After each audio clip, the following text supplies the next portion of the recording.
Un bon associé, c'est comme un bon partenaire. C'est quelqu'un avec qui tu fais des choses et que ces choses ont des résultats croissants et des apprentissages constants. Si tu bosses avec quelqu'un et que tu veux travailler avec quelqu'un, commencez à faire des choses ensemble. Le moins formel possible, avec le moins d'engagement possible.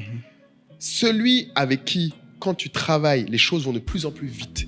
Tu vois pas le temps passer. Tu as l'impression de prendre du plaisir. Et vous avez des résultats dont vous êtes fiers. C'est ça un bon associé. Exact. En fait, ça n'a pas de... Son parcours antérieur, sa vision future, tout ça, c'est des indicateurs positifs, mais qui peut se tromper.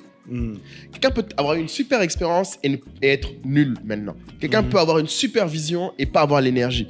Par contre, ce qui ne ment pas, c'est l'action et comment vous vous sentez dans l'action. Le ressenti, ouais. C'est ça. Parce qu'en fait, au final, ce n'est que ça, faire des boîtes, en fait. Pour moi, je sais pas si toi, tu partages ça, mais pour moi, ce n'est que ça, en fait. Tu reconnais une bonne association. D'ailleurs, il y a un truc que moi, j'avais lu à l'époque, mais un truc qui m'avait convaincu que je n'étais pas avec les bons associés, c'est qu'on avait dit, normalement, entre les associés d'une start-up, vous devriez passer le moins de temps possible à discuter de ce que vous faites. La discussion devient comment on le fait.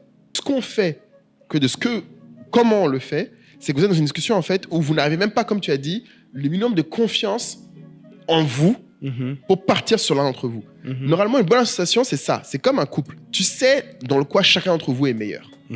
Et tu sais que dans ces choses-là, que cette personne, quand elle propose, tu suis. Même si tu n'as pas de conviction, tu n'es pas convaincu, tu suis et t'apportes ta pierre.